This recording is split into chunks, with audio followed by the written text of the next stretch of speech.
Hare Krishna, Krishna Krishna, Hare Hare, Hare Rama, Rama Rama, Hare Hare.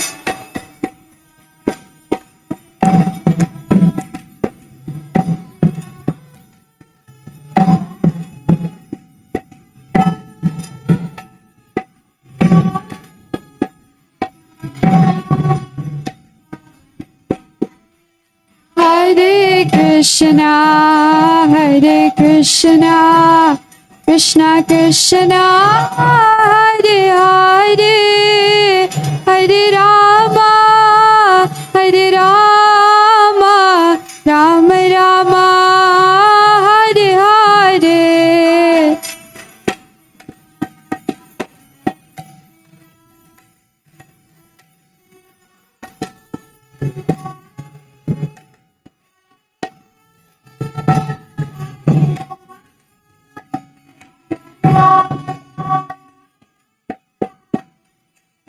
Hare Krishna, Krishna Krishna, Hare Hare, Hare Rama, Rama Rama, Hare Hare.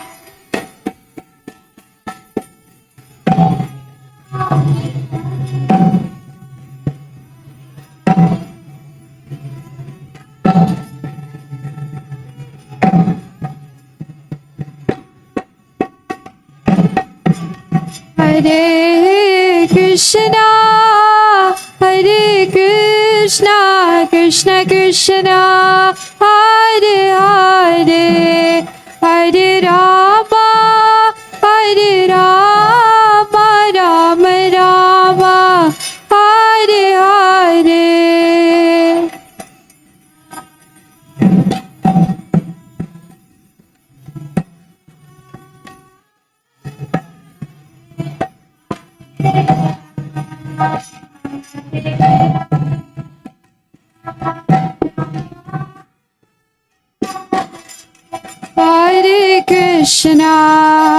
Hare Krishna, Krishna Krishna, Hare Hare, Hare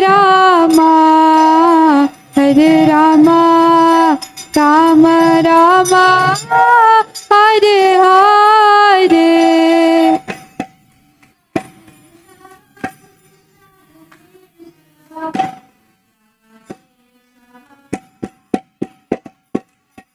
Krishna Keshava, Krishna Keshava, Krishna Keshava, Pahi Mam.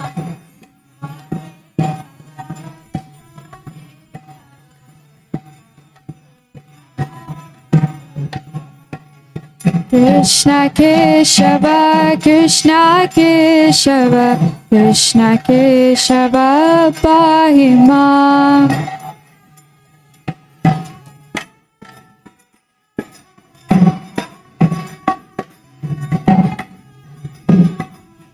Rama Raghava, Rama Raghava, Rama Raghava, Raksha Mam.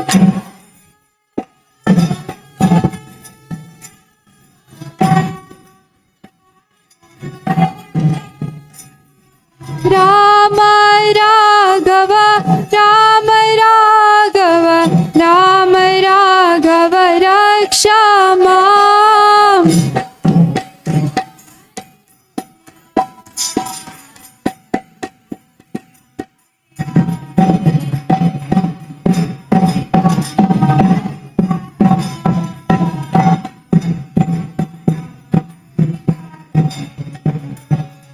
Hare Krishna, Krishna Krishna, Hare Hare, Hare Rama, Rama Rama, Hare Hare.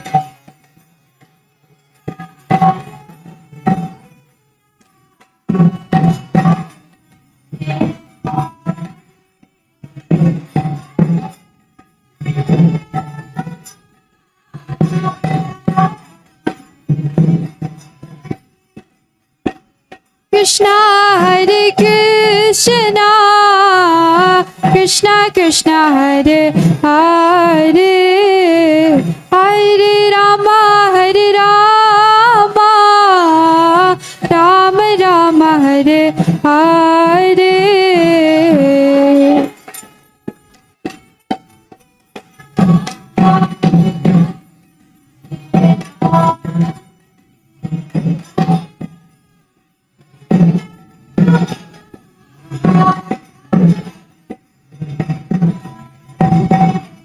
Hare Krishna, Hare Krishna, Krishna Krishna, Hare Hare, Hare Rama, Hare Rama, Rama Rama, Hare Hare.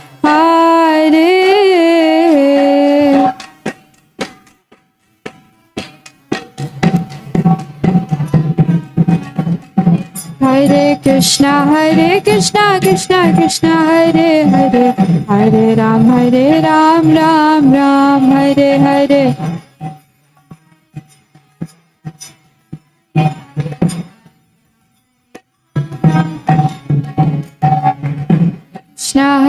Krishna, Krishna Krishna, Hare Hare, Hare Ram, Ram Ram, Hare Hare.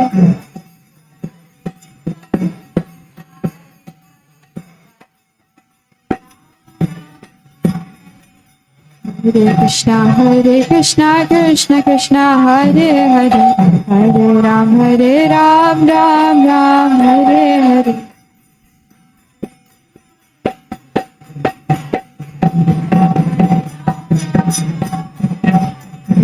Hare Krishna, Krishna Krishna, Hare Hare, Hare Ram, Ram Ram, Hare Hare.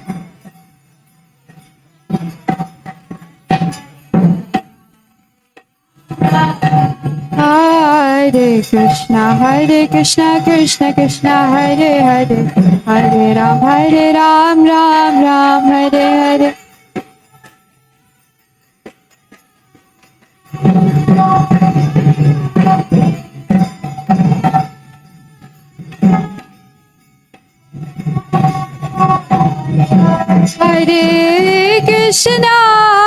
Hare Krishna, Krishna Krishna, Hare Hare, Hare Rama,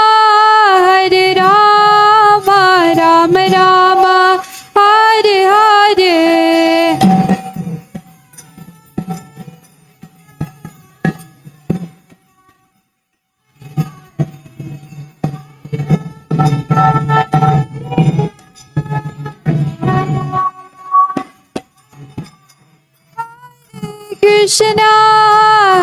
Krishna, Krishna Krishna, Hare Hare, Hare Rama,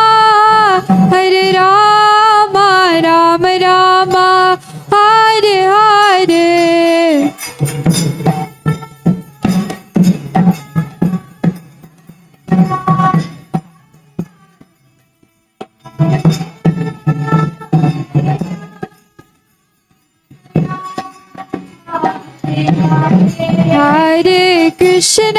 Hare Krishna, Krishna Krishna, Hare Hare, Hare Rama,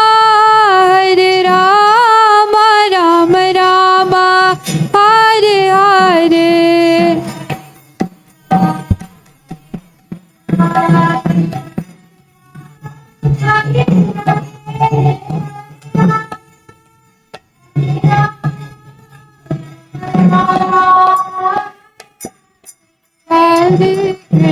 Hare Krishna, Krishna.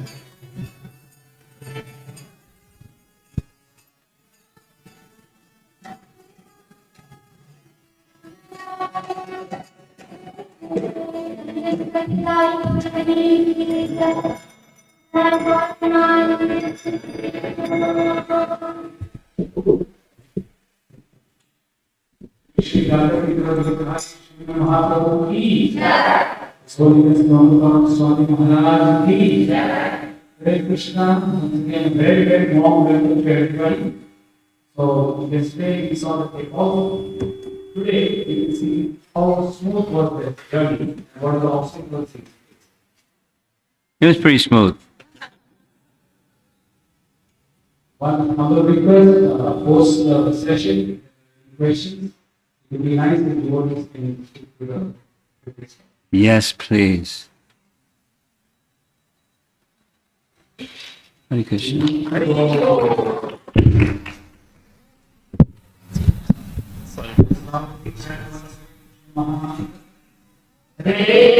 Krishna, Hare Krishna, Krishna Krishna, Hare Hare, Hare Rama, Hare Rama.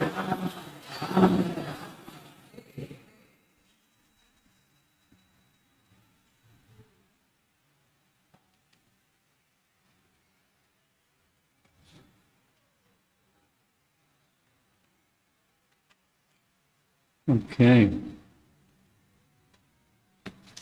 Nama Om Vishnupadaya Krishna Prestaya Bhutale Shrimate Bhakti Vedanta Swami Niti Namine Namaste Saraswate Deve Prasarine Devi Teta Sunyavadi Bhakti Satarine Jaya Sri Krishna Chaitanya Prabhu Nityananda Shri Advaita Srivasadi Bhaktavrinda Hare Krishna Hare Krishna Krishna Krishna Hare Hare Hare Rama Hare Rama Rama Rama.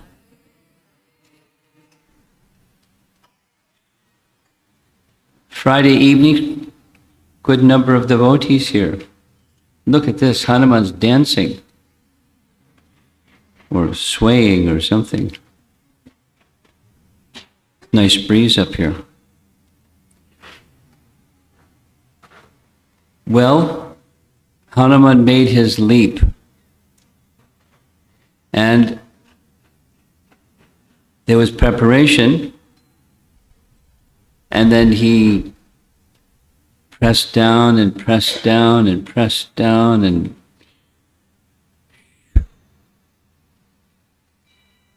off he goes. His journey is the mission of Lord Ramachandra. We saw several times yesterday the image of Ramachandra placing his ring in Hanuman's hand, signifying, you're the one. You're going to find Sita, and this is so that Sita knows that you're representing me. This is my ring. So they're very symbolic. So he was empowered.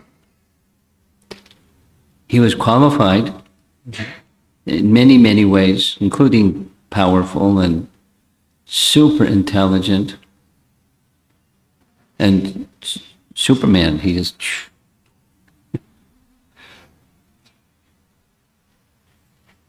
But it's one thing. Many things are going to be met. We'll also, if not today, then tomorrow, we're going to meet obstacles. Count on it. And it's not intimidating. It's just the territory between us and Krishna, or our goal of being connected, reconnected, and carrying out what Krishna wants, instead of, the other one. What we want, we think we want. So there's Hanuman, and shortly it's going to move to the next slide. Obstacles in life. So there's a question that's going to be asked multiple times. We have to make choices. How do you make the proper choice?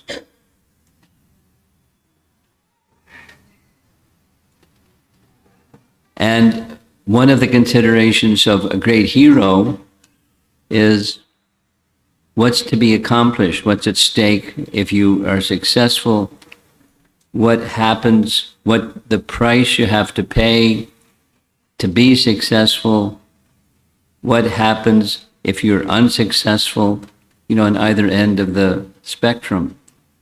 What are the circumstances? And those who are hearing about a hero, in Hanuman is the case, what's to be benefited for the audience who are hearing? In many cases, when making choices, there's conflicts. But we have our priorities, and another person or a family member or something, a group of people, they have another priority. This is human needs. Then there's levels of needs. And so one of the ways, the best way, if not the only way, is we have the same spiritual center within that diversity, because there's always going to be different needs. This is Maslow's hierarchy of needs. There's a scholar that wrote a book. This is a masterpiece of the book. So there's basic needs at the very bottom of this pyramid. Then, safety and security, and you have to have something to eat, and you have to have a place to sleep, some water, some food, fuel in your tank. So physical and safety needs, physical, basic. Then there's psychological or emotional. And it's a very important, it's not minor, it's a major. It's not just people, it's all living entities. A need to love and be loved, a need for a relationship. Where I'm staying, I'm on the 5th floor of a nice building. And one of the things that happens right outside my door is there's lots of pigeons, and sometimes crows, because they have bigger wingspan. And they're zooming around. They're playing, just enjoying. And then they come in for a landing, and then there's 5 guys on this little ledge. They're looking at them. What are you doing here? Then fly off. And they do that all day long. Who knows what needs they have that are being fulfilled. But as companionship, everyone needs to love and be loved. It's just nature. It's just how material nature works. And there's a sense of our own self-worth and our own being able to accomplish something, etc., etc., etc. And then there's, at the top of the pyramid, most people don't spend time at the top of that pyramid. Thank you, just leave all the lights on. That's very good. Thank you. So, not everyone is interested in spiritual realization, but they're interested in something, to achieve the fullness of my capacity, and, all those phrases that people use these days. So we have different needs. This is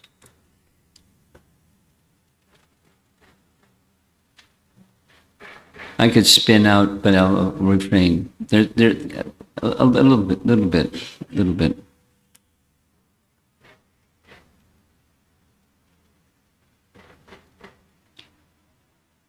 It'll take too long. I won't spin out.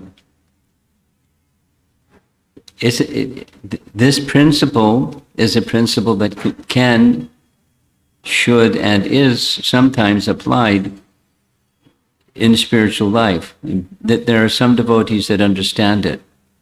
Some devotees don't understand it. But some devotees that understand it, conflicts arise when you are expecting others to fulfill your needs. And when others don't fulfill your needs, something happens. It's called the negative emotion. And then with negative emotion comes negative behaviors and speech and, and sometimes really ugly stuff. Sometimes it's just simmers and boils and sometimes explodes, and so that, people have relationship issues and conflicts with one another unnecessarily. And it's not the only reason, but one big reason is your existence is to fulfill my needs. Thank you.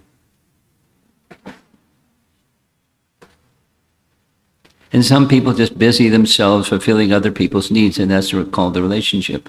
But that's not what a relationship is. I mean, that's a dysfunctional relationship. They don't know who they are, they don't know who the other person is, and they're busy trying to meet each other's needs. It's not a relationship, it's material life. The birds that are flying, land on the ledge next to each other and say, Haribol Prabhu, how's it going today? Then fly off again.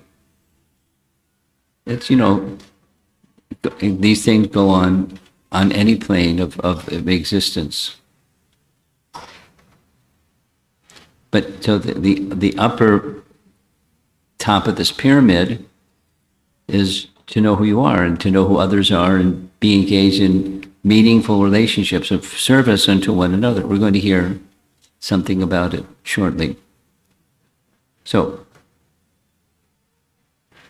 when you're trying to make a decision, this is a nice lesson to learn. What's important to you, and even more important than what's important to you, is why is it important to you? The why question is a super duper question. Supposing you don't ask it, even if it hits you on the head, you probably won't recognize the answer, because you're not asking the question. It's sankalpa. We talked about it, but it's just dwell on it a little bit more. Intention, we spoke about it, remember? So, why are we here? Why did I come to Bangalore?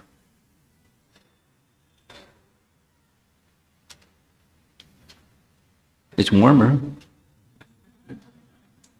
But there are places that are warmer than this place.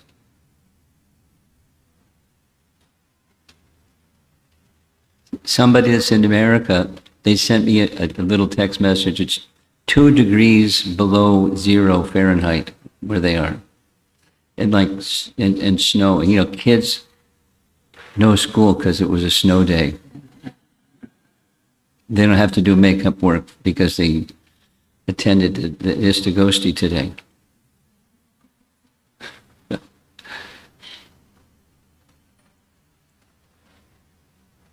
Why are we here? So there's a reason for me. I'm a messenger. I was sent by Super Soul, by Krishna, by Krishna's representative, my spiritual master, to take his message and deliver it. Yes, sir. That's my service. That's why I'm here. And you're persons who I'm serving. So why are you here? I mean, I don't need the answer, but I'm stirring the topic.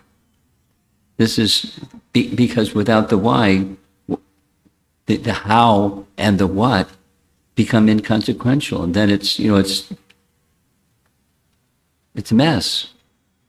It's unfocused, and at the end of all of this, you'll take away a fraction of what you could be taking away if you have a clear idea of why you're here. What's to be fulfilled. So you can say something simple, like, I have faith in hearing about the personality of Godhead and his pure devotees, and that's going to cleanse my consciousness. And I've got this problem, it's called dirty consciousness, or contaminated consciousness. And I know I suffer because of it. I've got a body because of it, and I'll get another body because of it, and it'll go on. So I want to lighten the heaviness of this material contamination. So I'm here, just to be receiving this sound vibration, trying to understand the message, the esteemed Acharya, Hanuman, is going to be teaching me some lessons. I want to learn some of his lessons. So let's go back. So, boy, dancing screen. Successful people keep in view their long-term vision, inner calling, and what's important immediately. So often we spend attention, maximum attention, on what's immediately important, maybe some intermediate goals, and not so often the long-term goal. And then, inner calling, what's that? Each of us have gifts given, we're endowed by different capacities, somebody this, somebody that, somebody the other thing, and then we're assigned some service according to our capacity, and we do that to our, as best we can. And that's our devotional life. So then besides that particular service, what is it that engaging in that particular service that's according to my nature, etc., what's it meant to accomplish? What's my mission in the bigger picture, the mission in life or the calling in life? We're often so busy we don't ask these questions, but what's on the screen here is successful people they ask themselves these questions. So I'm speaking like this because I can't think like this for you. Each of you have to think like this for yourself. Myself also. We get busy, too busy sometimes. I don't know how I'm going to be prepared for tomorrow's class. But keep me busy, that's for sure. But while being busy, why am I being busy? You get the idea. I'm the why behind the what and the how.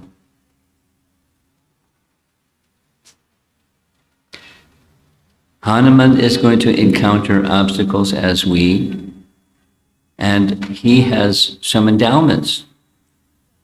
He has expertise, he has vision, he has intelligence, he has courage.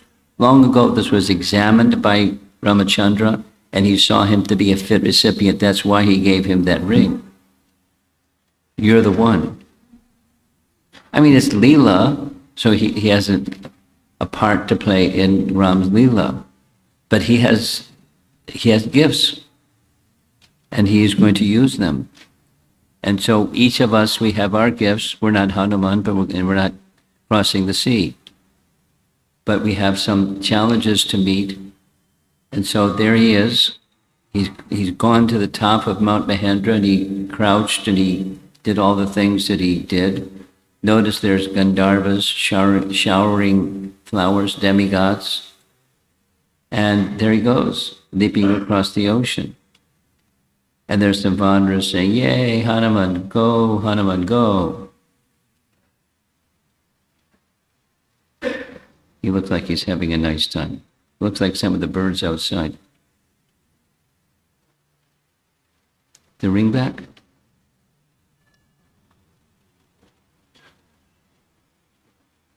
Okay.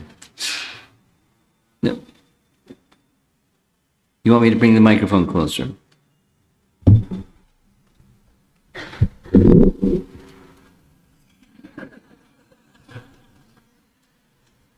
Vanilla or strawberry?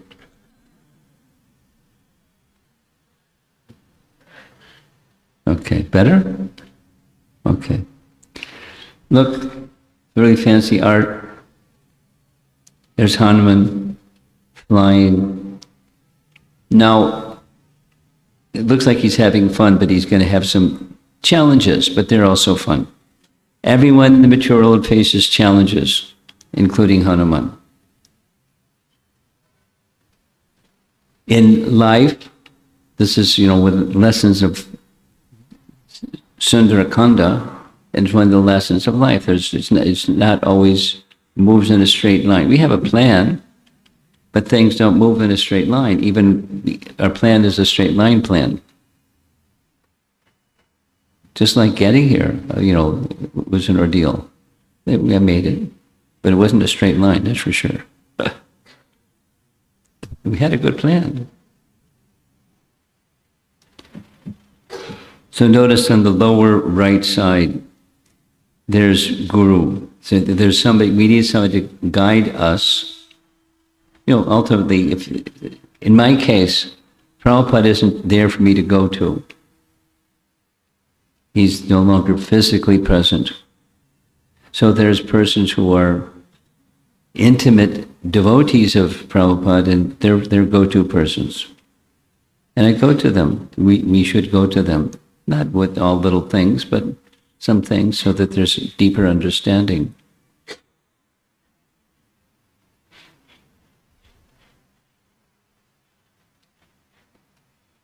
And in the lower left, it says know nothing. You know, we start from somewhere. That's you know nothing. It's good to, when you know nothing, it's good to know that you know nothing. It's not a good idea to think that you know something when you don't know something. The blank slate, and then someone can write something on the blank slate. No, okay. And it's not just Hanuman had difficulty. Certainly, other devotees of the Lord, their determination and their tenacity, it's tested, and sometimes like severely tested. We wouldn't be able to survive some of these tests that Prahlad Maharaj had to undergo. But there's 3 categories of tests that are present in this section of Ramayana, the Sundarakanda. And the first one is this Mainaka mountain. Now, generally, when you cross the sea, you don't bump into mountains because it's just sea. But there's a special situation. And the special situation is, it's a nice backstory behind the backstory behind the backstory. But this mountain, you notice it has a golden tip at the top. And this Mainaka mountain emerged from the sea, water falling off its sides, on all sides, golden peaked mountain, shining beautifully like many suns, with nagas and kinnaras sporting on its slopes. Like, who are you? Where did you come from? The mountain deity assumed a human form and stood on its peak, requesting Hanuman to rest a while.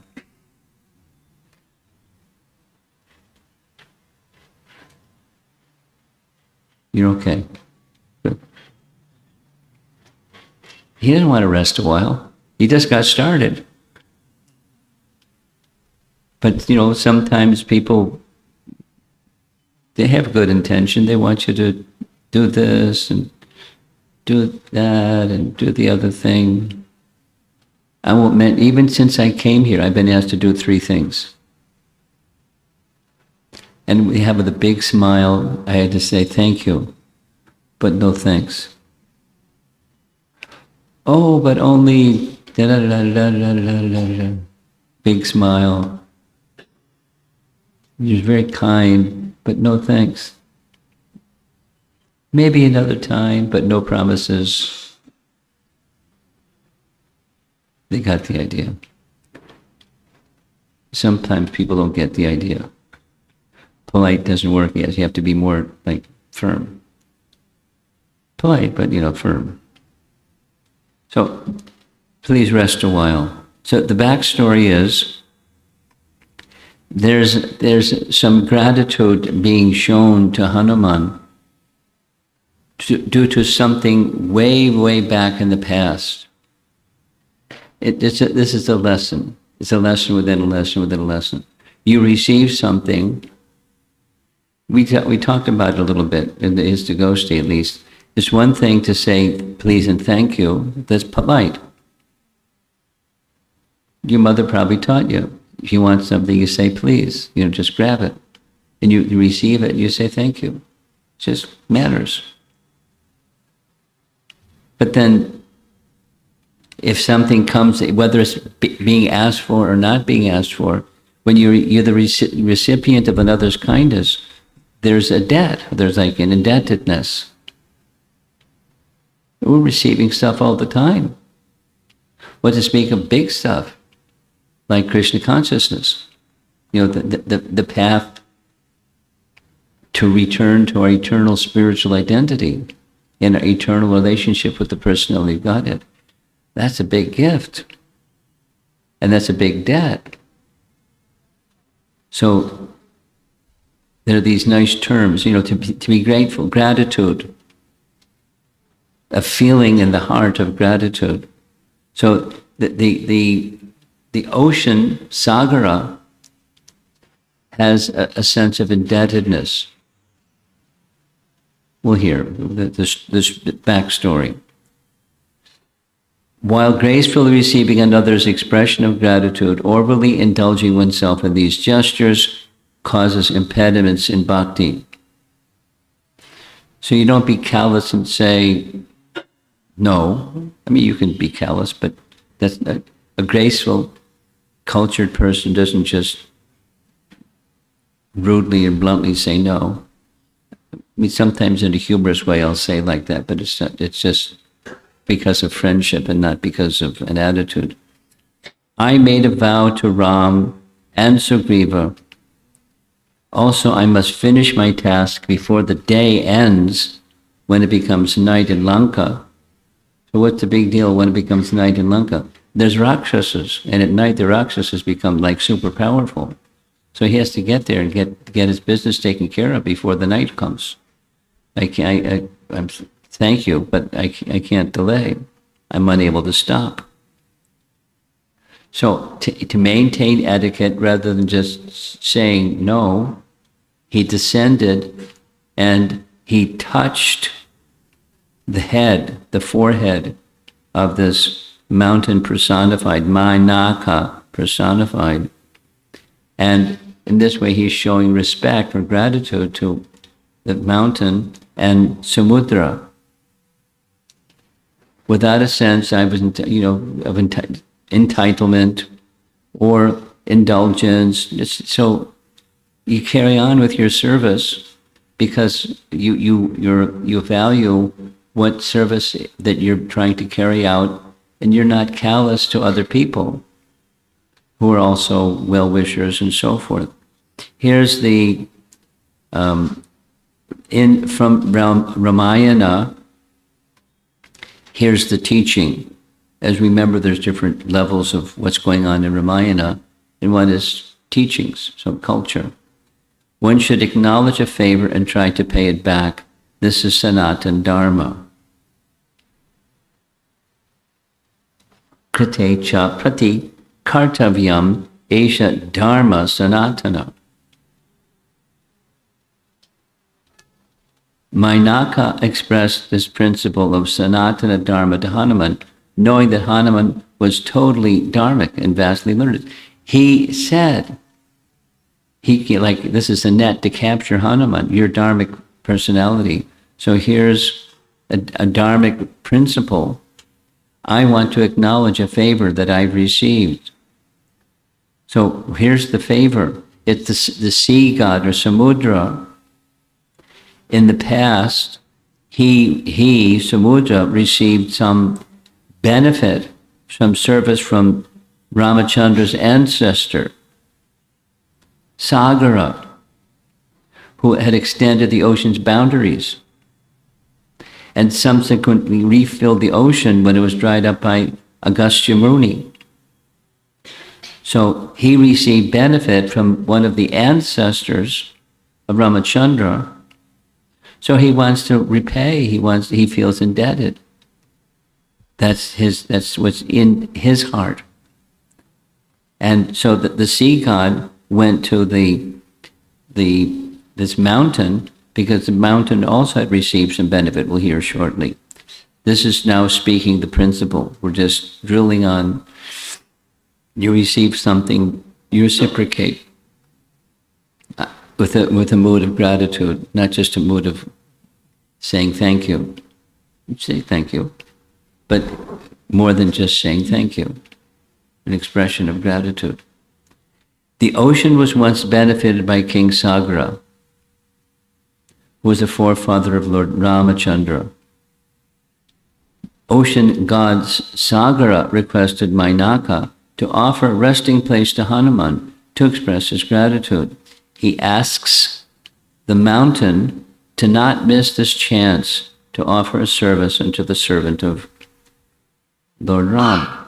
No, Hanuman didn't do anything, and Ramchandra didn't do anything, but an ancestor of Ramachandra did something.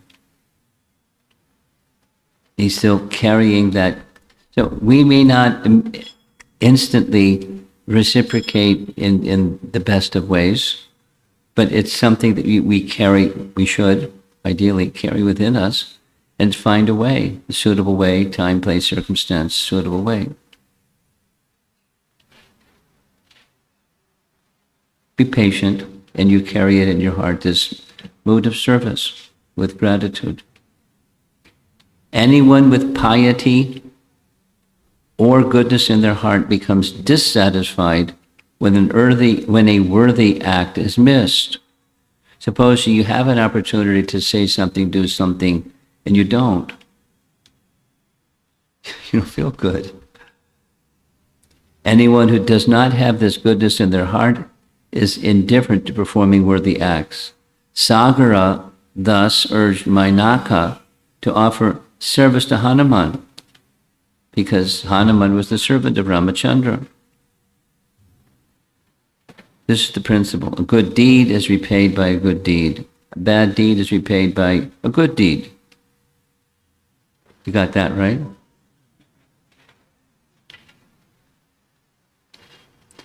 Such is the nature of a dharmic person. So here's Mahabharata teaching the same lesson. Notice that in pink letters, kritagya, kritagye in the vocative. Niskriti, kritagye, nasti krititi, niskriti. Here's the translation. Lakshmana inquired from Brahma, who became angry upon seeing an ungrateful person. Mahabharata. Atonements have been prescribed as beneficial for one who kills a brahmana, one who drinks liquor, one who commits theft, and one who violates a sacred vow, but not for one who is ungrateful. Now, I added this slide, and I'm not going to go into it because it takes too long. But, Pancha Tantra is for kids, or teaching lessons of life through stories with animals. And there's a story, not just about an animal, about a brahmana and this and that, the other thing, the other thing, the other thing, the other thing. He got really involved in complexity, but because he was ungrateful, he had to suffer. That's the simple bottom line.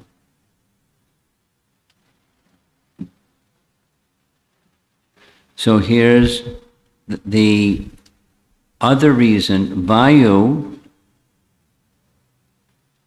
Who's Vayu? He's the wind god. And Vayu, what's the relationship between Vayu and Hanuman? Hanuman's father. Yeah, Vayu. So Vayu saved the mountain from Indra. What's that history? There was a time when mountains had wings. Oh, come on. Mountains had wings. Quit pulling my leg. Come on. No, they had wings. And then there was some difficulty, enmity and jealousy and those things. So Indra had a thunderbolt weapon. He was knocking off the wings of the mountains. And he came to Mainaka, and Indra was chasing Mainaka. And the wind god blew the mountain into the sea. She still had his wings. Na na na na na na. Sound effects. So the mountain was feeling indebted to Vayu. and here's his son. So Samudra went to Mainaka, the mountain that still had his wings and was protected by Vayu. And then not only that, but Vayu, the mountain, Mainaka, filled the whole, the Bilaswarga whole. It's a Satyuga story. So it's story upon story upon story. And so Samudra requested the mountain, please give a resting place. So, yes, sir, I'm very happy to do this. And so the mountain wanted to reciprocate, Samudra wanted to reciprocate, Hanuman's got to say no. But he doesn't just say no, he does this very nice gesture. Gently touched Mainaka in a way of accepting hospitality. Some gesture, it depends on circumstance, but some gesture that the other person understands. You're not just dismissing them, but there's some other purpose, some higher cause, something that you have to carry forward in. And it didn't take long. He just touched the mountaintop. So both the mountain, Mainaka, and Samudra, they were satisfied. Just that simple gesture. So when pure devotees make some simple gesture, it may have lots of meaning.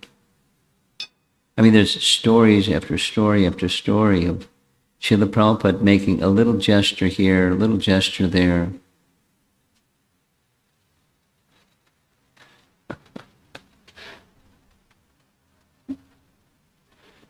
I'm chuckling because there's this nice little story, there's many nice little stories of Saraswati.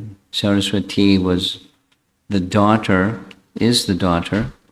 of Shyamasundra and Malati.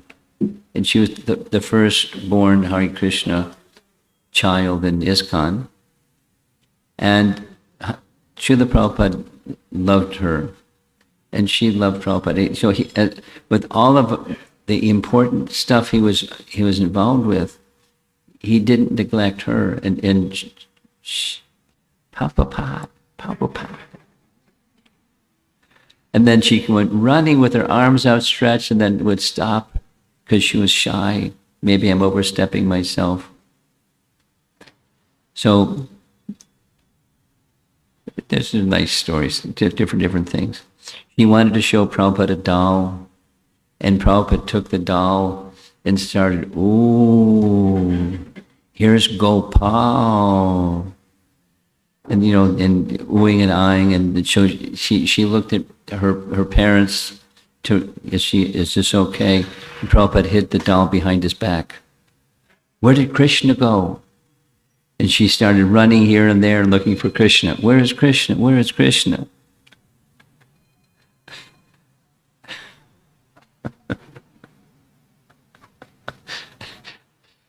And then she attacked Prabhupada. You got Krishna. And then Prabhupada pulled the doll from behind his back. She grabbed the doll, and there was a flower on the floor. She went running and pushed the flower in Prabhupada's mouth. And Prabhupada, the description, Prabhupada's eyes got really big, and he got this marigold in his mouth. It's, World Acharya playing with a small child. You can be sure for this day, that's in her heart. This little gesture of reciprocation, to be sure. And what to speak of the parents. And we're little people, but the gestures you make in reciprocation with others, it makes an impression, or the absence of it makes an impression. So we're less than perfect. I know I am, and so I always don't do what I think I could do, should do, would do, and and so forth and so on. But Lord Chaitanya and our great personalities, our founder Acharya, manage somehow to achieve this. So here's the lesson. And I'm not doing so well with time. Hospitality must be offered to anyone. That's the mountain, Mainaka. And especially by grahastas. What to speak of devotees of the Lord? Offering service to the servants of the Lord is akin to serving the Lord. Richness of the heart of a person is recognizing the contributions of everyone in our lives. Just like the leading discussion during the Istagosti today. She was just going on and on and on and on and on, appreciating this one, that one, the other one. It's nice. We can learn lessons from everyone and everything. Presence of a pure devotee can dissipate any animosity between two parties. At least the potency is there. And there was some animosity between Indra and the mountain. And they both wanted to serve Hanuman, so he was the lightning rod to resolve differences. So there we are again. There's the painting is meant to illustrate Samudra on the left, Mainaka on the right.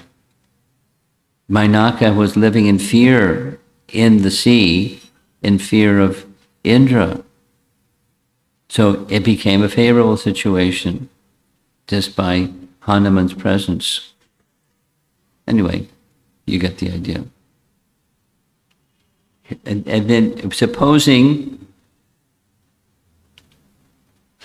you want to do your devotional service nicely, and you start with enthusiasm, but sometimes, we just heard the discussion today, you start with enthusiasm and something happens.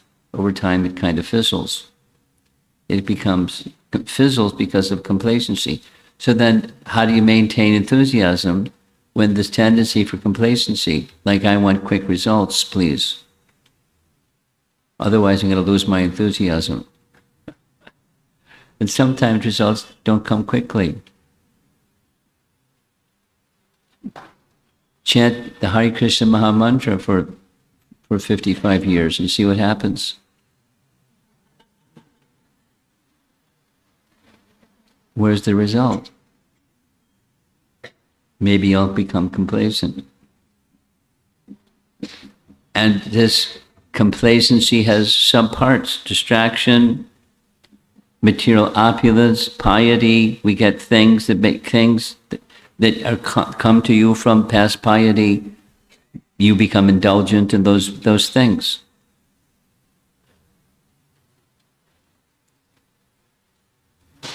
But so, what's in the foreground? The protection and prevention from that mishap is stay fixed on what your purpose is.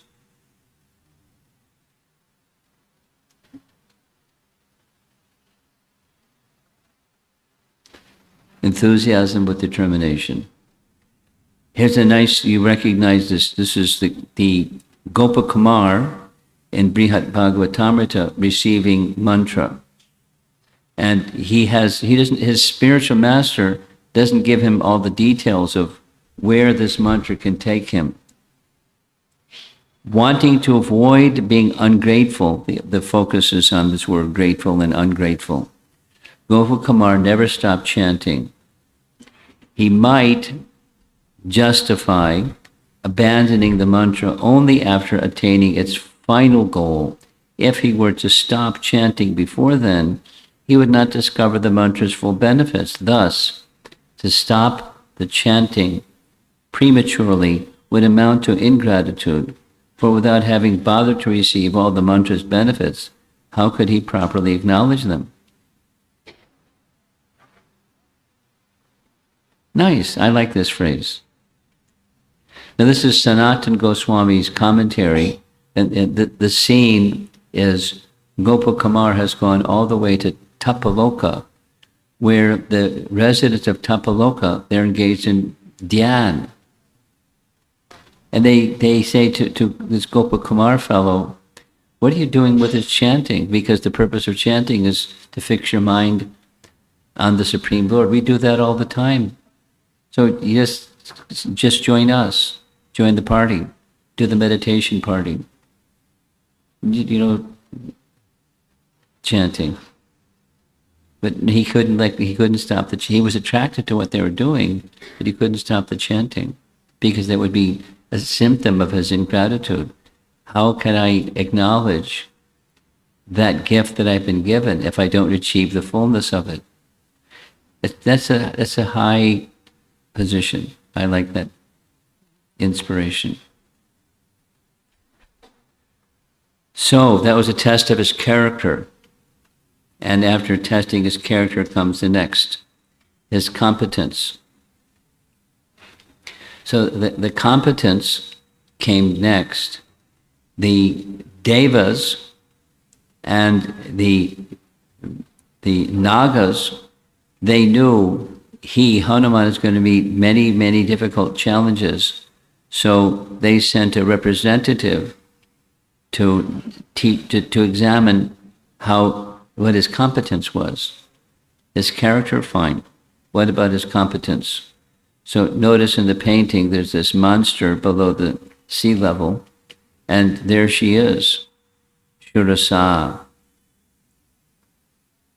To demonstrate the incomparable prowess and intelligence of Hanuman, Indra asked the snake goddess to assume the form of a disfigured Rakshasi as big as a mountain and rise before Hanuman. Now who was behind this? This is Indra. It's not like get back. It's like let's show your stuff, your competence. And she said, Brahma has granted me a boon that none who come before me can escape being eaten, and with her mouth wide open. I'm going to eat you. So here's from Sundarakanda. The son of Dasarath, with the name Ram, entered the forest of Dandak together with his brother Lakshman and his wife Sita. Hanuman is teaching that when faced with any difficulty, we must remember and call upon the Supreme Lord Sri Ram, along with his consort Sita and his brother Lakshmana. He then proceeds to tell Shurasa that he will come back once his mission is fulfilled. But she says, sorry, Charlie. Brahma said, and Brahma's word can't be broken, right? And he said, anyone who comes before me cannot depart without being eaten. So nice try. Shurasa's jaws stretched 8 miles. Hanuman got bigger than 8 miles, 16 miles. He has mystic powers. She then expanded her mouth to 20 miles, and Hanuman exceeded that size with his body. She's got this benediction from Brahma. Although Shurasa had challenged him, Hanuman maintained a mode of goodness demeanor within, shown by this word that's in the verse, in this section. His face was always smiling. So there's this snake goddess. And there he shows his body get bigger and bigger, bigger, bigger, bigger, then all of a sudden got really small. And if you take a notice, look at the right ear. He entered the mouth and left the right ear. See? Having enlarged himself 100 yojanas, the dimension of Shurasa's mouth, Hanuman then reduced his size, dove into her jaws, and came out her ear. Haribol. I fulfilled the Brahma's promise. I have honored Brahma's boon. Now let me pass and fulfill my mission. I wish you well. So the test of his competence. And she turns around and gives him, the snake goddess, gives him her blessings. He changed the name that he's addressing her, Dakshayani. Being pleased with Hanuman's gentle behavior, Shurasa blessed that his endeavor may achieve success. He could understand that she was actually Naga Mata. The Nagas were so pleased with his behavior that they protected his younger brother Bhima when he was poisoned by Duryodhana. Oh, young generation, you know the story, right? What happened? What's going on? Woo! Just went berserk. It's not, it's a computer. I don't think I did anything. Now the mouse doesn't show. I may have to unplug it and do it over again.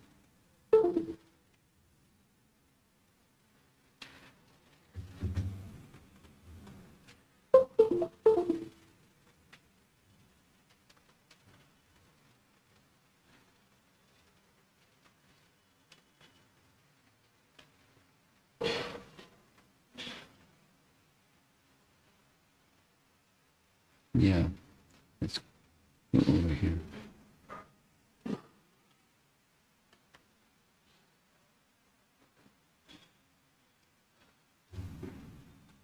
Yeah.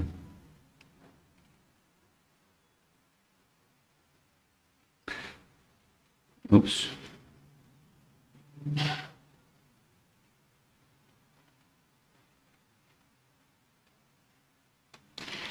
Now, here's a good question. If he could make his body 100 yojanas, and the distance between the place, the starting point and the ending place is 100 yojanas, why didn't he just make himself really big and step instead of flying? It's a good question, isn't it? Oops. Hanuman was on a mission to find Sita. Therefore, he's smart, he's intelligent. He chose to go in a secretive way, hiding his strength and power. Accomplishing a mission requires not just competence, good character, as well as competence. A good leader must have good character and competence. They must know when to use their intellect and when to use strength. It was the demigods. It was headed by Indra. Indra put Shurasa up to this. The demigods wanted to test Hanuman's competence and character. Just like Durga Devi tests a soul by placing different obstacles on their spiritual paths. Yes?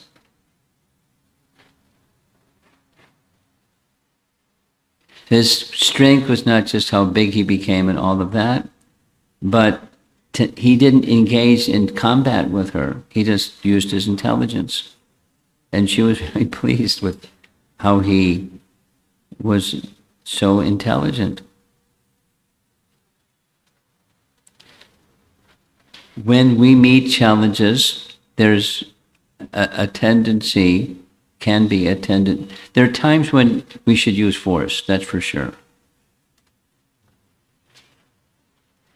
They can think of some examples. A proper use of force. When if our founder Acharya is insulted, or Krishna is explicitly insulted, or something like that, a Vaishnava is insulted. Look what Krishna did. He separated the head of the washerman when the washerman started saying bad things about the cowherd boys. And so many other nice examples. So strength is necessary in certain circumstances. But humility is another antidote.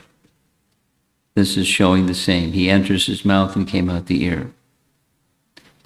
The Naga goddess resumed her original form and praised Hanuman, blessing him to be successful. And there's details of references. The Naga goddess Shurasa in Valmiki Ramayana is one of the 10 daughters born of Kashyapa and Krodashva, Krodavasa, the daughter of Daksha. So it's involved. So what's the lesson? There's 3. We're on number 2. Here's the lessons from number 2. This obstacle. There's some obstruction for you to meet a task. Sometimes that happens. Hanuman's solution, he called upon intelligence, not just his strength. He used his strength, but he used more than his strength. He used his intelligence to overcome that obstacle. Hanuman's focus, he didn't lose it. While he's undergoing the decision making, he stayed focused on what his mission was: find Sita. Nice lessons. Bhagavad Gita lessons built into this little story of meeting Shurasa. I hope you appreciate. I'm not spending time. Just this one slide, we could give a whole class just on this one slide. But you get the idea. The idea is there's scriptural instructions found in Bhagavad Gita that are displayed in the pastime of Hanuman meeting Shurasa, or in itihasas or histories. Embedded within the histories are lessons, philosophical lessons. If you're tuned in, you can pick them up. And if you have a nice teacher, they can help you understand this is the application of this teaching. Hanuman did not allow the opulences arising from his past meritorious acts to inflate his pride. This remains an internal test for everyone. Pride and the enjoying spirit block life's higher mission.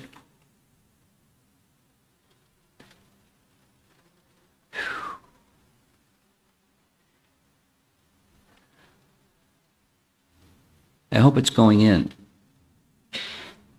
Here's another example, something that we've heard many, many times.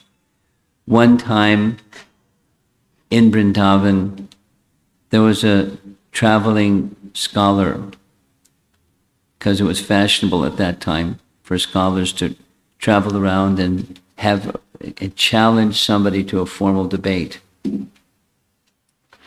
And there was rules of the formal debate. And the one who won was to receive the submission of the one who lost, and the followers of the one who lost became the followers of the one who won. So they traveled around and he got big following until they lost. So one time, one such person came to Vrindavan and he heard Rupa Goswami is this like super leader. So he challenged him to a debate. A scholar. And Rupa Goswami said, "Oh, you're so scholarly, I would never win a debate with you. Please accept my submission. You've defeated me without an effort." Very good. Signed a little document saying you defeated me, or I defeated you. Yes, yes, yes. It's a waste of time. It's not our business.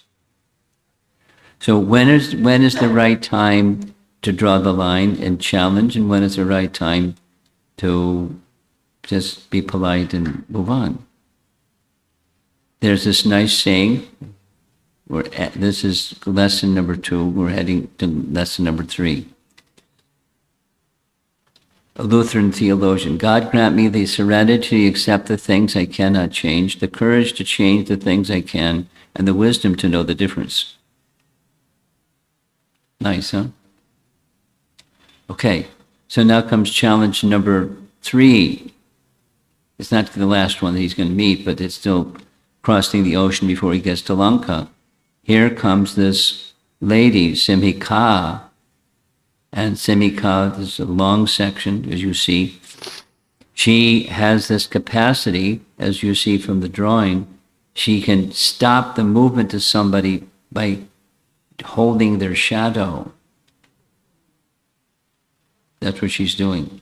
She stops Hanuman's forward movement by checking his shadow. And Hanuman was moving, according to Ramayana, on the pathway of the Siddhas and Charanas.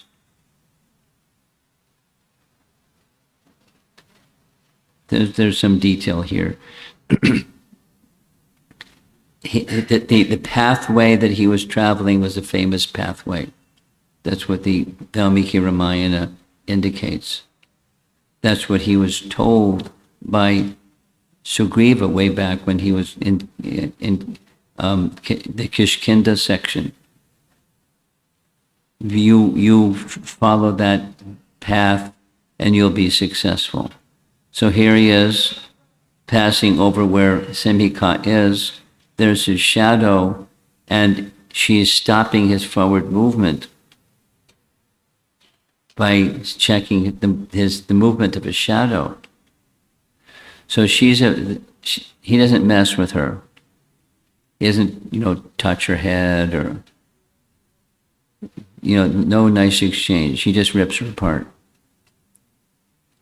After enlarging his body size, Hanuman, whose body was as hard as a diamond, became very small, entered her mouth, and began to tear the demon's vital parts. He cleft her heart in two and burst out from her chest. She fell back into the sea. There's the end of this lady. But it's a happy ending. The sages and devas who saw how Simhika was slain exclaimed, Hanuman was created by Lord Brahma for the purpose of killing terrible Simhika. So she representing envy. Simhika was Chaya Grahi. She captured her prey by grabbing their Chaya, their shadow. Similarly, envious people plot an attack in the dark. Keep your doors locked tonight, everybody. This is India. Even in America, it's just like a thing. Indian people have to lock their door. Anyway. Even when they not just at night, when they just go out, they lock the door. You can't get in because they lock the door. It's just an Indian thing.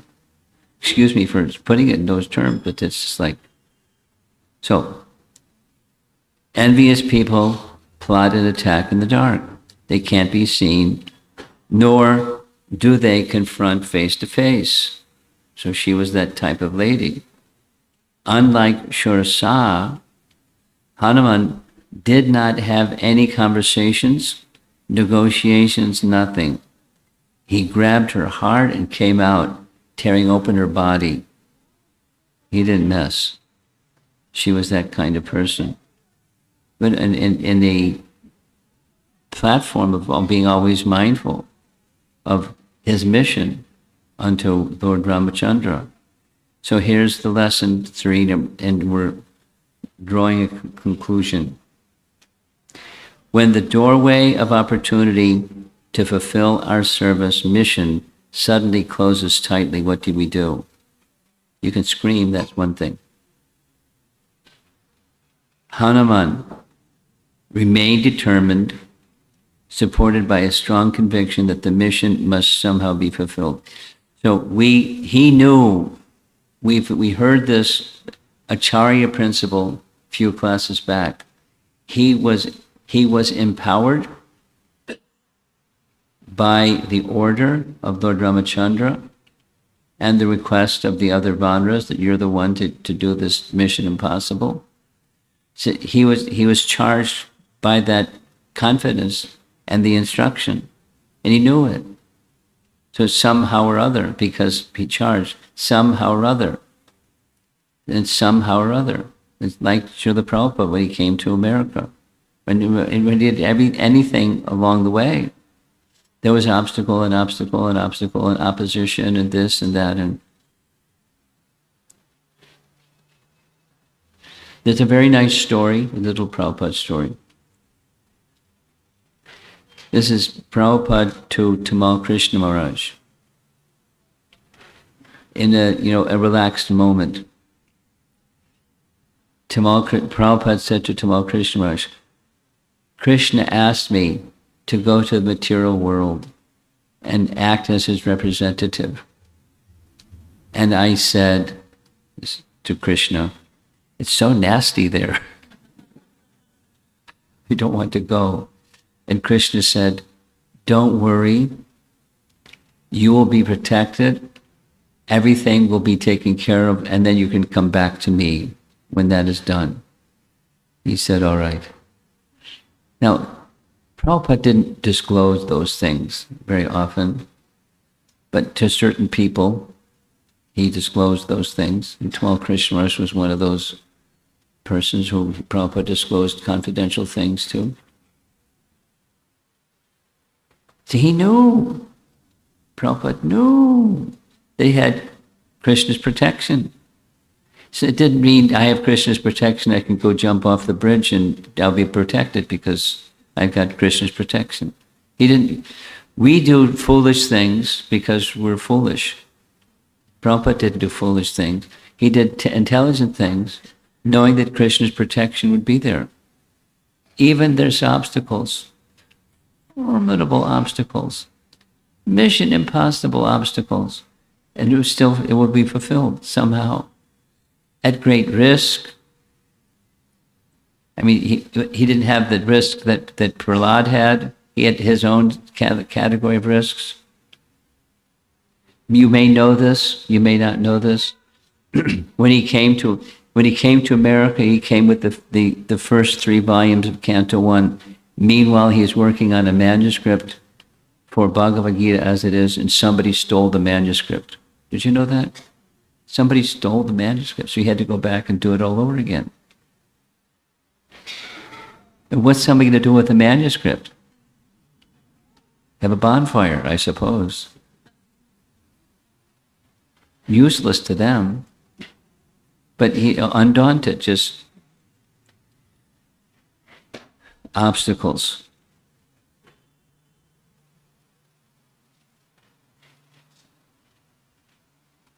And move on with confidence. Somehow this mission will be successful. Abiding by that faith, await another door to open that we did not see before, and proceed with a grateful heart to do the needful for the completion of our mission. Devotees that have been around for a while know exactly what this means. And there's always something, and after that something, there's 10 somethings. But the mission must go on. So somehow, challenges such as these force us to face our own demons or shortcomings or misgivings. And it's purification. Laziness, distraction, indifference. Hanuman shows us how to confront those obstacles, inner obstacles, demons, by challenging us to become a better version of ourselves, this conventional phrase. Don't yield. I mean, you make it. You can take 3 giant steps back, and pause, take a deep breath, and consider, like, why am I doing this? What's important about this? Refocus, and then move forward. And it builds strength, spiritual strength, courage, intelligence. So wait till tomorrow. We're going to hear, once he reaches Lanka, he doesn't just start running around. He's a monkey, but doesn't just start doing monkey business. He's considering what's the best next step. Those 3 obstacles were met. There's going to be more. And I don't want to foolishly, rashly create something unnecessarily another obstacle. So let me think very carefully how to proceed. So that's tomorrow. Hanuman ki jai. Look at this, it's 7:45. We have some time for some discussion. I see one hand up in the back.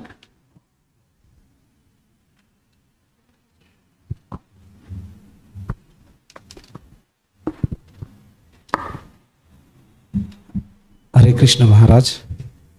Thank you. I just want to find out who's our runner that's going to take the microphone from him when he's done. Go back there now. So when he's done, because there's other people. Thank you. Go ahead. Thank you very much for a very wonderful explanation how Hanumanji overcome the obstacles. Yeah. Hanumanji, you said that expertise, he was empowered with expertise, vision, intelligence and courage. However, I'm a less than a perfect and not be empowered with such a qualities. Welcome to the club.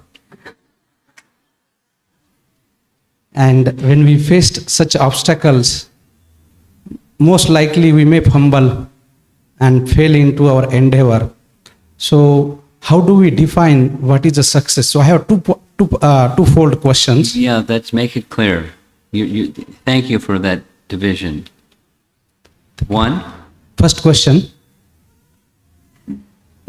How do we define what is a success and what is a failure? Endeavor is a success. Yes. Not outcome. Yes. So let's stay on that. Okay. The endeavor is a success. So then the quality of the endeavor. How am I or you or any one of us staying focused on the why, the mission, the purpose, the objective? So bhakti, what's at the heart of bhakti? That Krishna should be pleased. So, that's a nice phrase. What does that mean? And how we evaluate it. But if you ask that kind of question within yourself and take feedback from others, how am I doing? Then that's a success. Sincerity of purpose is the success. And we can always sharpen that and refine it and, make it, 100%. But we're not at 100% by prior admission. So that's the measure of success. Sincerity of endeavor aligned with what the mission is. So you have a particular application of the mission, but in general, it's that Krishna is to be pleased. Just like, how are we to measure the success of conducting this multiple part seminar on Sundarakanda? What's the measure of success? Anything, the devotees that worship the deities, or whoever prepared the prasadam for all the devotees today. What's the measure of success? It's a good question. It's a very good question. And I had a part 2. I think you already answered. Okay, thank you. So, but I will just say that when we faced such a failures, so-called the failures from the material vision, how do we face those challenges? Oh, just hit the reset button. What's success? What's failure? It's having a clear sense of definition. If you look at things with material yardsticks, then it's going to be, how do I deal with the negative emotion that I failed? Or I disappointed myself or others. But supposing, that there's sincerity of purpose, and the result doesn't come, the result doesn't come, the result doesn't come, the result doesn't come, the result doesn't come. You don't get discouraged. And others that know that you're acting to your capacity sincerely, they'll continue to encourage you. You won't disappoint them. And if somebody becomes disappointed, despite the fact that you're making a sincere endeavor, you smile. I'm a little person. My capacity is very little, but I'm according to my capacity. It's a very basic, like, the squirrel kicking in some particles of dust, trying to help build the bridge. For that kind of little example. You can be a little person, but do your part. And the personality guided is pleased. And that's the success.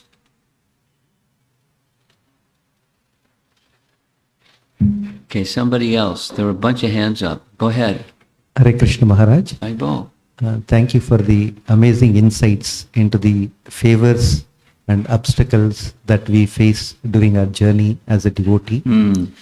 I just want to understand, in our journey, how do we identify who is Mainaka and who is Simaka? We do not have They'll let you know. Yeah. No,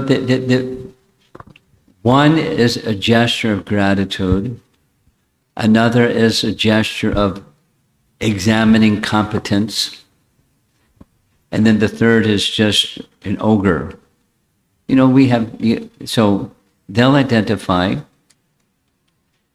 it may take some intelligence to identify what's my shoes and what's my shirt. But there's a difference between shoes and shirt.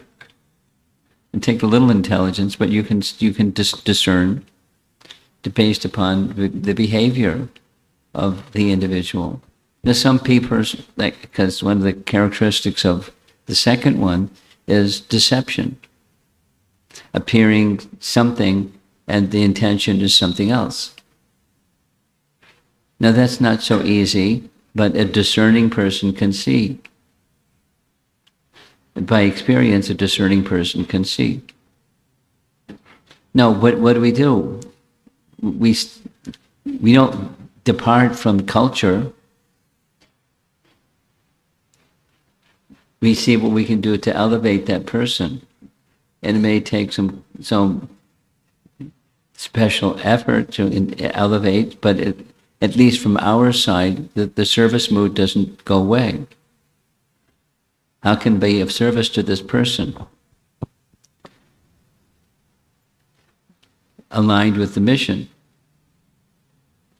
And if that's what's inside, is what comes outside, and that's the positive force regardless of what happens or doesn't happen.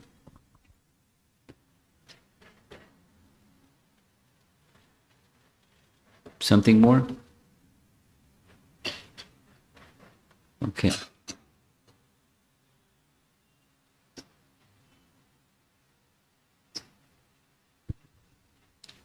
Hare Krishna Maharaj, please accept my humble obeisance.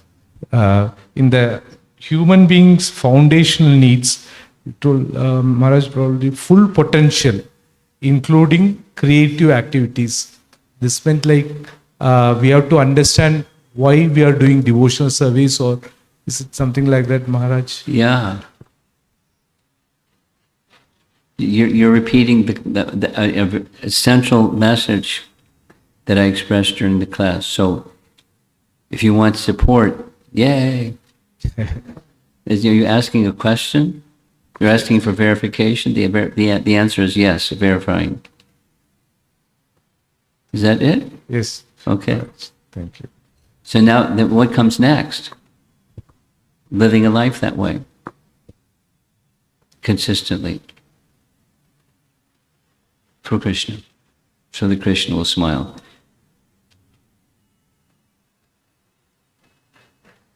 Okay. Someone else?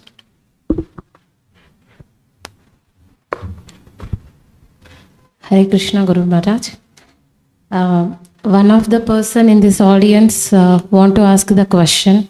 He has passed a message to me to ask. He is feeling little shy. Hold the microphone a little further from your mouth. Thank you. Okay. So he wanted me to ask this question. I heard that part. Yeah. So his question is, can you please explain more about the state of mind of Hanumanji just before and after the launch to Lanka? And The mindset of Hanuman before and after reaching Lanka. That's the question. yes. Well, that's what we've been speaking about. I recommend to this person who's asking this question, you're reading it in behalf of this other person, they go back and hear the earlier classes, because that's what the earlier classes was about.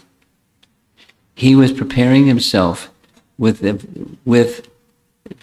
physically and emotionally and spiritually to qualify himself so he doesn't get distracted by obstacles and stuff. He's fixed. The mission is, Ramachandra wants Sita to know that he's going to come and redeem her. Ramachandra wants Sita to know. And he is to carry that message forward. And there's going to be obstacles, including even, Sita trusting him, because she's surrounded by, crazy people. So who knows if this is another trick of the crazy people. So he has a difficult service, but he's fixed. So what it takes to get oneself to that position, the person wants to know. Read the earlier verses of this chapter and hear the classes, because that was the topic. You're going to do it again. Yeah. His second part of the question is, how can I achieve... Hold the microphone a little further from your mouth. Okay. His second part of the question is, how can I achieve the same state of mind by practicing Krishna consciousness? Oh, that's the how-to question. You know how I answer how-to questions? Sadhu Sangha. What's the answer? Sadhu Sangha. Sadhu Sangha.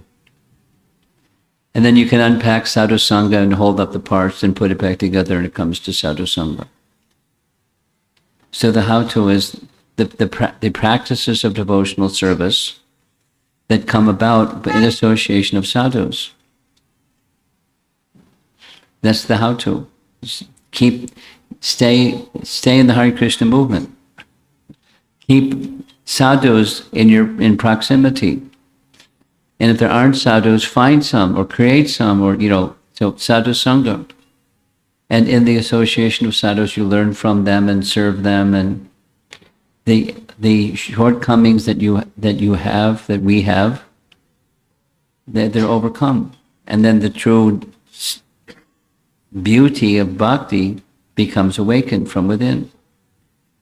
So it's sadhu sangha. Next. Maharaj, I have a question, appreciation rather than a question from today's class. So I see Hanumanji's throughout journey, as Sharanagati principles, we talk about Rakshisye iti Vishwasho. He has complete faith on Ramachandra's shelter. That's why whatever obstacles he is facing, he has complete faith on it. You keep putting the microphone so close to your mouth, I'm hearing about maybe 60%. Did you catch all of what she said? Try again. Is it better now? That's a little better. Thank you. Okay. So I'm just seeing today's class as Rakshisye iti Vishwaso. Sharanagati is one of the principle we always hear. Hanumanji is showing this principle throughout. Hanuman history. showing? This principle, this. Yeah. Okay. And the other part is when we are talking about the needs we have different needs. Yes. Some are at the basic, some Yeah. are at Yeah. physical, and Yeah. third one self-fulfillment needs. But I see that a devotee who is practicing as well as preaching should understand these needs of the persons very well. To understand the needs of a person. Preaching person, whoever is preaching to others. Well, yeah, but what is the needs of others?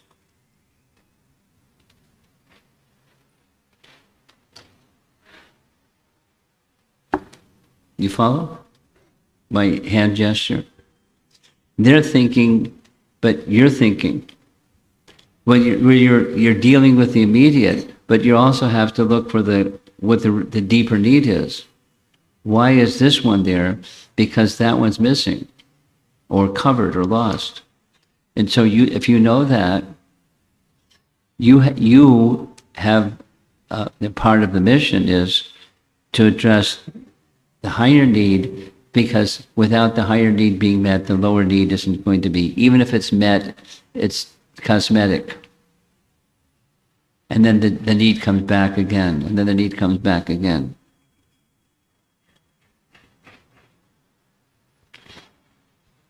So I'm only addressing part of what you said. I'm a little lost. Pardon me. So I meant to say that a devotee who is a preacher should understand these needs of whom they are preaching. Yes, Otherwise, I'm responding. Yes. I interrupted you. Supposing somebody's hungry, you feed them. And is that their need?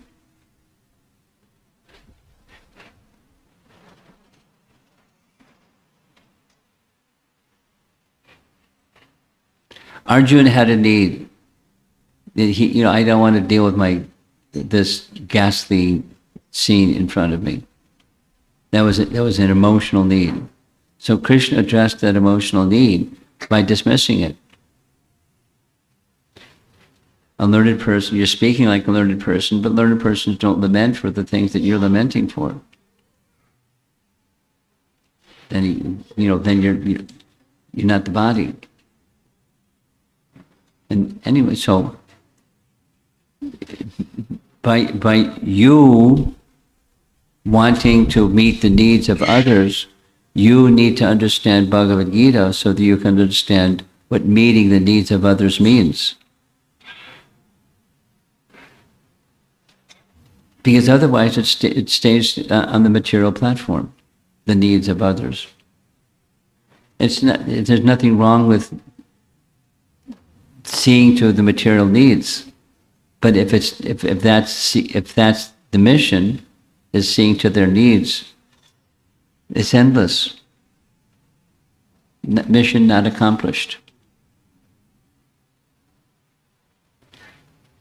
I hope you understand my reply. Yes, Maharaj. The process of Krishna consciousness is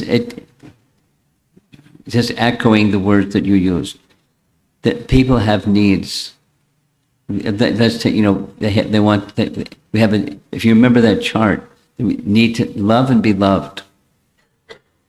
But there's different ideas of what that means, isn't it?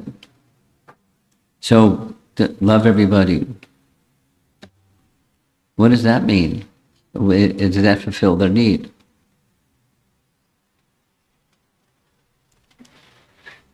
So it takes a deeper understanding of who the person is and what needs really are.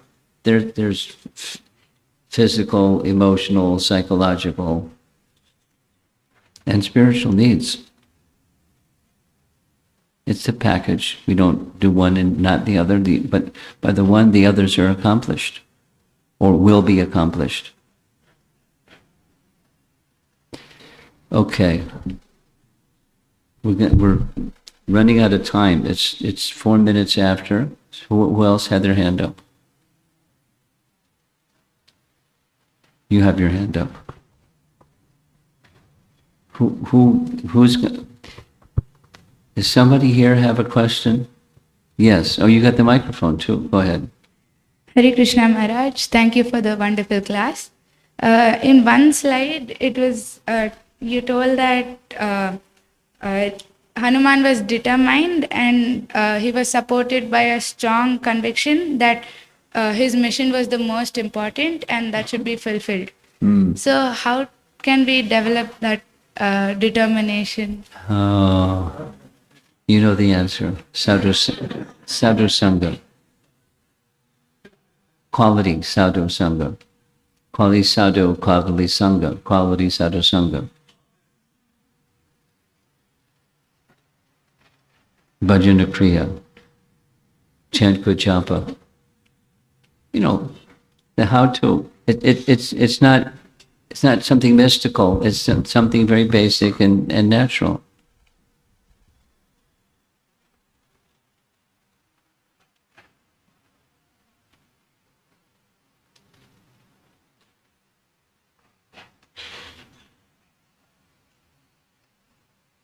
I see. You're going to wrap up. Okay. There's a follow-up to the question and the reply that you gave to Yugala Kishore Prabhu. You said that the endeavor is the success, not the outcome, or the quality of the endeavor. And on one side we have like the example of the Brahmana and Srirangam, whom Sri Chaitanya Mahaprabhu met. He couldn't recite the verses of the Gita. Right. That's his endeavor was right, and Yes. that was a success. And Yes. outwardly no success. That is one part of it, which I get. But there may be instances where a person is doing it not right. Like say he's distributing books in a very rude way or on your face way. He may not get success. There's something that he can learn of doing things differently, where outcome is like a feedback loop. well, you know, to say the endeavor is a success. I didn't stop there. That there's the quality of the endeavor. Whether there's a result or there's not a result.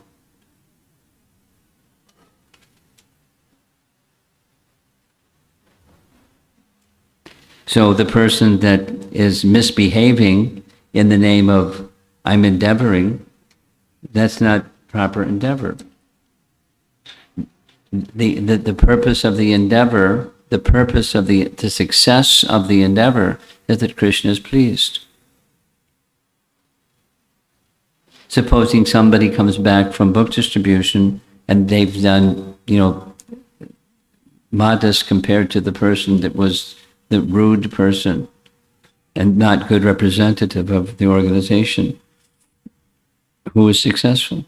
So, we're saying the same thing, but it's just the qualifier of the endeavor is where the adjusting goes, not just the outcome.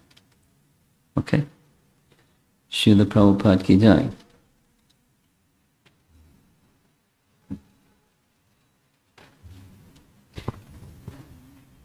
Sri Sri Gandharvika Giridhari Sriman Mahaprabhu ki, Sitaram Lakshman Bhakta Hanuman ki. Thank you very much, Maharaj. We were all lucky to hear some sweet pastimes of Prabhupada hiding the dog, and also we were lucky to get some confidential secret discussions between Prabhupada and Tamal Krishna Maharaj. Thank you very much, Maharaj. So we are going to be lucky once again because Maharaj is going to give us little something, some sweets. But we should not come and rush up.